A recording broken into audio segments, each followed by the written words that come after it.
Please put your hands together for Marco. Right, thank you very much. Right,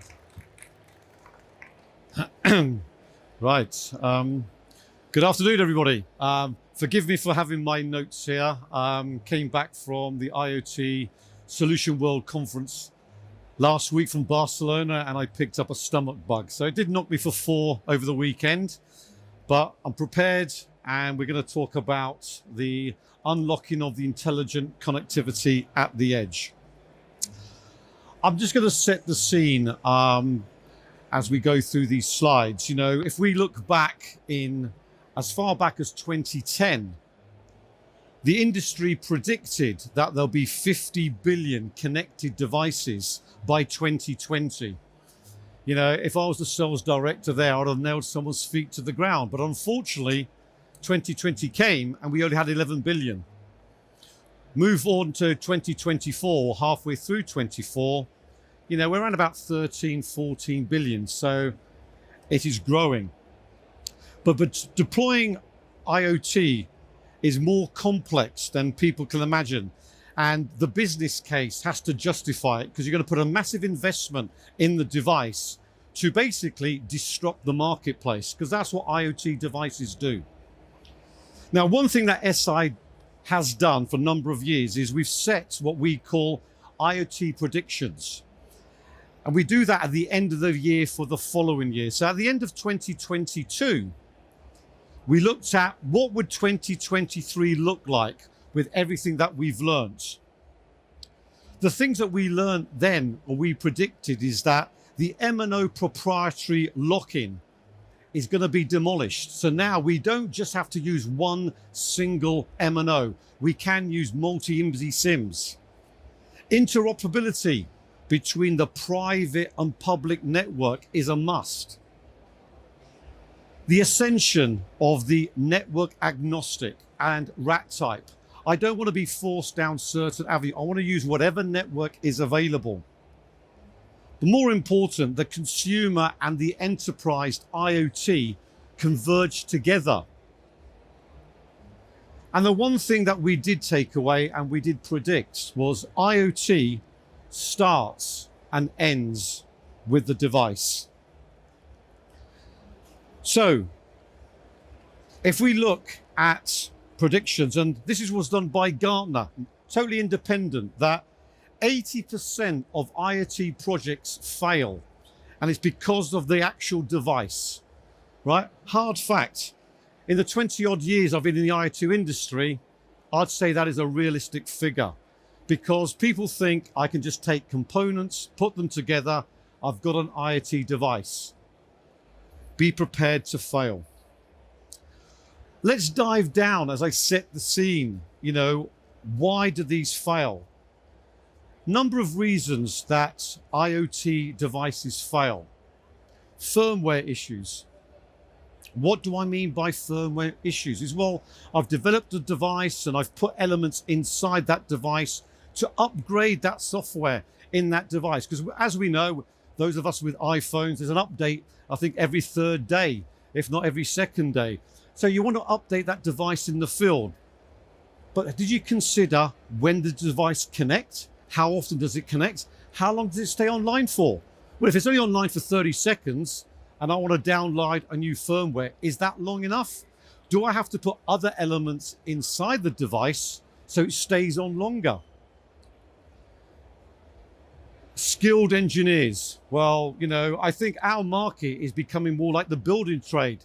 You know, those of us who try to get an electrician, a plasterer, a plumber, we find that very hard. In this industry as well, those skilled labor people are becoming very scarce to understand that. When we then look at the device, multiple SKUs. What do I mean by multiple SKUs? Well, do I have a SKU for North America, one for South America, one for Asia, one for Europe? Or do I want to just build one SKU that works globally? Then your bill of material significantly changes. Data security. Yeah, that's becoming really a hot topic now of everything that's going around. How do we secure the data from the device across the network into the cloud environment? How can I be sure that that data has not been tampered? So, I clicked, there we go. Designing a device is important. And I'll say and say again, IoT starts and ends with the device. So when we now look at 2024, we've put these predictions together. And as we've seen this year roll out, they're becoming a reality. You know, I've mentioned what happened in 2023, that the cusp of the M&O, the devices were converging and everything's coming together. But here we have the rise of the intelligent device. Let me quote you a figure or a statement from 2016 from the Gartner Santos Rio. They predicted by 2025, 75% of enterprise generated data will be created and processed outside of a traditional data center / cloud. We go back 10 years ago, what was it? Everything goes into the cloud. Everything goes in the cloud. And here we are, we're saying that it's now going to be processed in the edge. So the three topics that I'll be talking about, you know, connectivity, the smart connectivity software will link the edge to the cloud. What do I mean by that? Understanding, what do I need to do? Do I process? Do I not process? Do I process and do something irrespective I've got a connection or not? Number two, distributing of the processing power.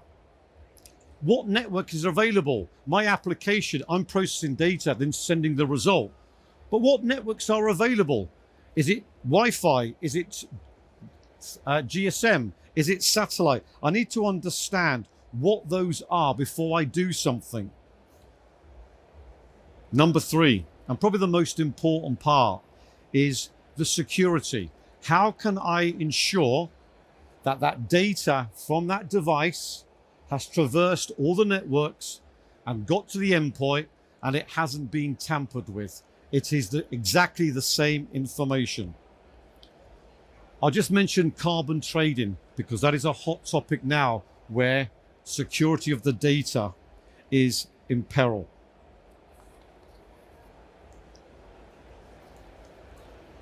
So prediction number one, while a greater percentage of processing and analysis of the data will take place, well, will it be at the edge? Will it be in the cloud? Usually at the back end, decisions are for more mission critical type applications. But at the same time, my device needs to understand what's going on to make that prediction. We go back again 10, 15 years ago, an IoT device. I've got this, I've sent it. I've got this and I've sent it. Now I've got this and I've got this. I've got multiple bits of information. What do I do with that information? Process it and then just set the results, or do I process it and action? So the intelligence of what you're doing is now being pushed down at the device, as well as analyzing that result up in the cloud. So that full stack of understanding where and what to do. Let me give you an example of this. So if we take a smart water processing, it's in the house. It's monitoring the flow of data. The flow of water. With that, it can make decisions. Smoke detectors, if there's smoke, it just goes off. So why can't a water flow meter do exactly the same thing? It knows that, for example, between 9:30 and 12 o'clock, there's no one in the house. So that water pressure should stay constant. I know I've been woken up a few times where I hear my ensuite bathroom toilet filling up again. And that's purely because it drips a little bit, the level drops down, and it fills up again. If I wasn't in the house or it didn't happen in the middle of the night, I'll never know about it. So things have to happen at the edge. So it detects something, the pressure changing, more water being used than expected. It could just simply send an audible alarm. So the user, the homeowner, thinks, why is my water meter making a noise? I better investigate. However, that information can still be sent to the cloud and be analyzed. So that machine learning can be pushed back down to the device. It's not 9:30 to 12 o'clock now. The kids have got older, they go to secondary school, everything else. It could be now 9:30 to say 2:30. Temperature and humidity, for example, could be part of that as well.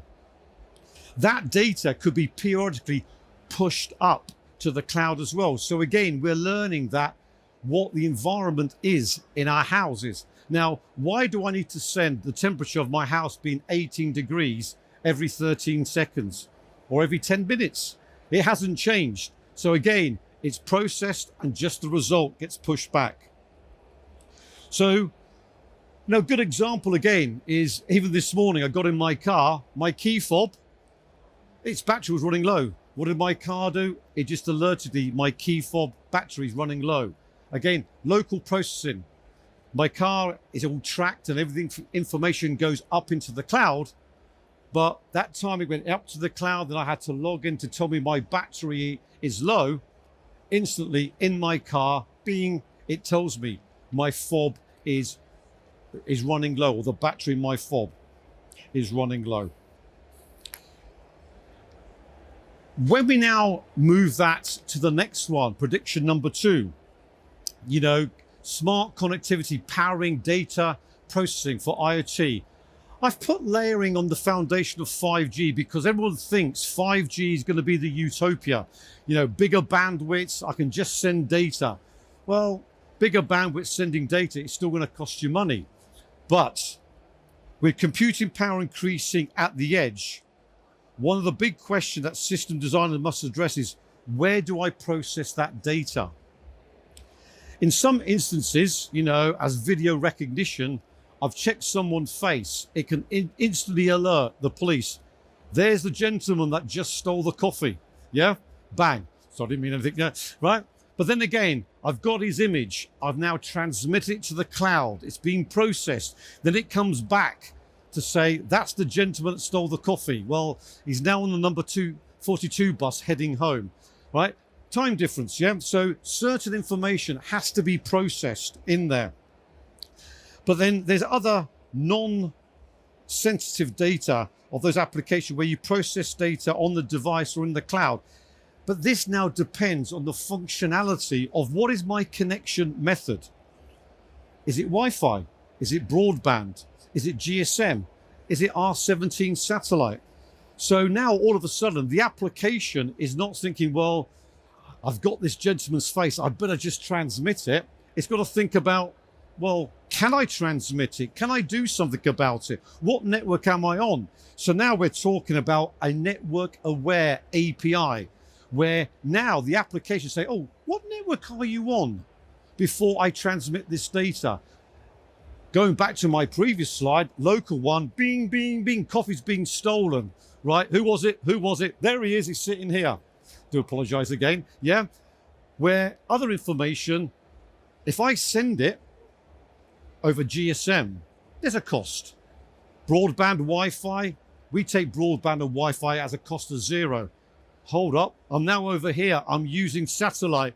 Well, hey, big money there, yeah? So you've got to consider how your application, yeah, is talking to your device and understanding what connection it's on before I send the data. So here, a good example, fleet management. I think this covers everything. So I have a device in my car that gives me both Wi-Fi, it's got GSM, it's got satellite. I could probably predict I've probably got 100% coverage now anywhere on the planet. However, each network has a different cost, speed associated with it. So at home on the Wi-Fi, update the maps, update this, it's easy. We take that for granted. Yes, we pay for our broadband connection at home, but we just sort of give that as free data to give it to the device.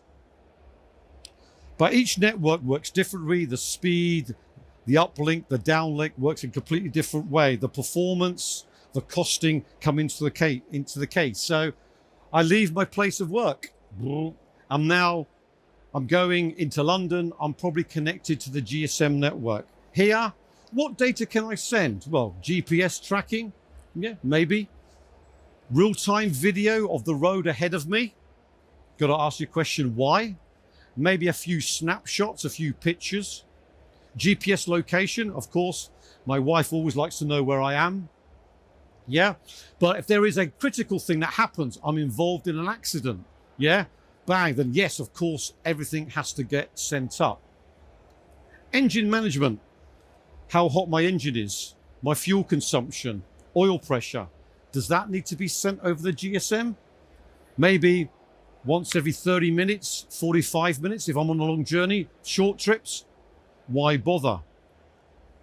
I now traverse out of London and I head towards the desert. I know we haven't got one in the UK, but where there's no GSM, I now switch to satellite.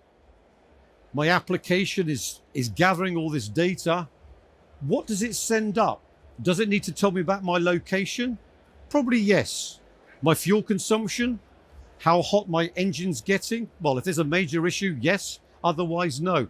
So you can see here the choice of when I know what network I'm on, it will depend on what data is sent up into the cloud and processed.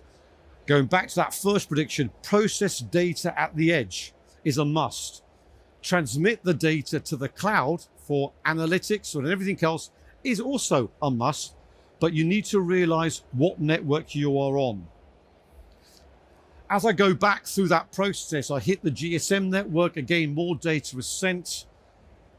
I get home, park the car in the garage, and then any videos or anything can be sent.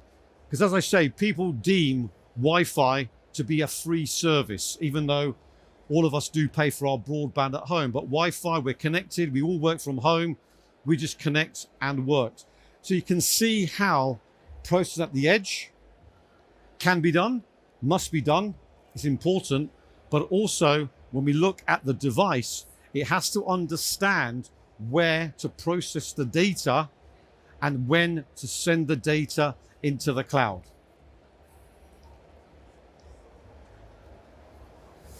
Number 3, smart connectivity is a foundation for device to cloud security, compliance and trust. I've only got to mention the carbon exchange, all the ISO elements of that fit around that area, the HIPAA, which is the healthcare, and the financial regulation of PCI. That's all really to do about data security. The data that left the device here ends up here. Has it been altered? Has it been changed? Has it been modified? So IoT increasingly becomes more business and mission critical, where of different use cases, where if we think about vending, it doesn't matter what I'm buying. You go into a shop, even here, you tap. We're all happy to wait for 2 seconds. But imagine we had to wait 15 or 30 seconds when we tap. We think the world has ended. There's a major problem, yeah? But at the end of the day, we're tapping and we have trusted that my bank details are being transmitted, whichever network hits my bank, it gets verified and the answer comes back as okay. But then again, take last week, I'm on a plane, British Airways plane to Barcelona. Would you like a coffee, sir? Yes, please. They gave me a coffee, £3.20, I tapped. Did that device connect back? No, it didn't, because it stores the data locally. So the processing power in the device, as we link everything together, is saying, well, it's a valid credit card. Yes, we don't take the prepaid cards. It's a credit card or a debit card. We entrust this person that he has credit on his account. It stored that data. So now I've got a payment terminal on British Airways plane, 35,000 feet, that's got my credit card details. It hasn't left that payment terminal. Did it decide to transmit that data using satellite or GSM? No, they make a decision when we land at an airport and we get on the Wi-Fi, we transmit that data. So again, they're making that decision. Number 3, here, the security. It's in a secure way. It's stored on the POS because we all trust POS services. It lands in Barcelona. It connects to the Wi-Fi. That transaction goes. It comes back. Bing. I get a statement on my credit card that I bought a coffee. It's never the same day. It's always the day after because that's the way they process all their data. So you can see how security is critical aspect of that data, how it's secured at the end device, but it's also secure end to end. When we take that to the stage now, I mentioned carbon exchange. Carbon exchange, yeah, we've got a lot of big organizations trying to lower their carbon exchange. What they're doing, they're buying carbon credits from other people so they look good. But how can they be sure that the carbon credits that they are buying are genuine? Take Sainsbury's. They are, by 2030, want to make each of their supermarkets carbon neutral by fitting solar panels on their roofs. I find that hard to believe personally when you walk into some of those big supermarkets, all the fridges and everything else. They take a lot of power, but they can see where they're going towards that. But at the same time, I know that they'll be looking at where can we buy carbon credits so we can offset some of our bigger stores where there'll never be zero. So again, we're linking the device, the security, when to transmit, not to transmit, now with security, end-to-end security. So that is a challenge, a big challenge. Okay, so not only requires the intelligence on the device, but your local interconnects, local breakouts, security policies, data centers, and encrypting that data all the way through. We've got data sovereignty elements as well. Data that's not allowed to leave certain regions. When we look at the audit trail that you need to do this, there is an ISO for this, 14064-2. All denotes about the carbon exchange, knowing that the data is not being manipulated at source, but it's secure end to end. Now, the one example that I'll take is blockchain. If you think about where blockchain came from, you can now start tracking every bit of that all the way from the beginning to the end. So, is there anybody that's doing this? Now, I just threw this slide up because our predictions were laid out very strong about linking the edge to the cloud, the connectivity, the network awareness, and also the security, that trust of the device at source all the way to the destination. So we launched a bit of software called Smart Connect, which took all these elements together, where it provides that connectivity from the device end, securing that data, right across to the cloud. The software is intelligent enough to interface, to know network availability. Am I on GSM, Wi-Fi, satellite? Understanding what elements need to be sent, what doesn't need to be sent. Interfacing with open source software to the application. So now the application is saying, well, I've got this data, can I send it?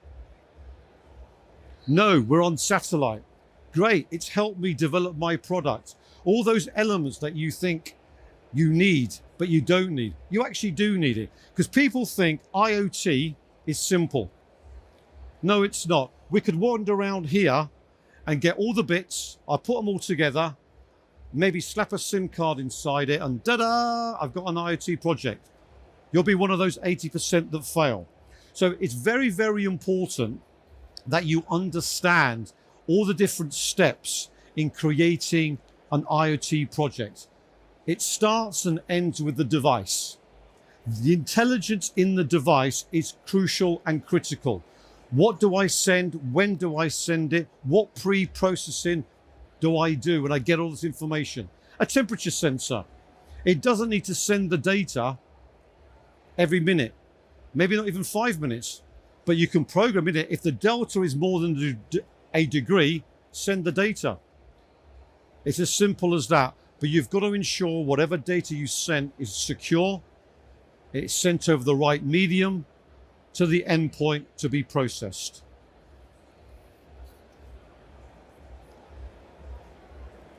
I'd like to thank you for your time, and I hope I've given you a bit of insight on IoT, what we predict and what we see in the future, in 2024 and beyond. The intelligence now is being pushed down to the device. We were pushing things to the cloud then. Now, IoT devices are becoming more intelligent. They're becoming better, faster. You know, I'll put my hand up. Who had the 6310 Nokia phone? Yeah, many, many years ago. I'm showing my age now, yeah? Yeah. I'll bet you if you all turned it on now, it's still got battery life in it, because those batteries used to last about 4 or 5 weeks, let alone our iPhones today. But our iPhones today aren't just phones. Web, purchases, they do everything. But we accept the fact that they last 24 hours with the battery. But imagine what they do. IoT devices are no different. We can now put a lot more processing power in IoT devices, and then make the decision what we send, what we don't send, when we send it, but it's got to be secure. I'd like to thank you very much. Fantastic. Thank you very much. Do Thank we you. have any questions before we can do 2 applauses?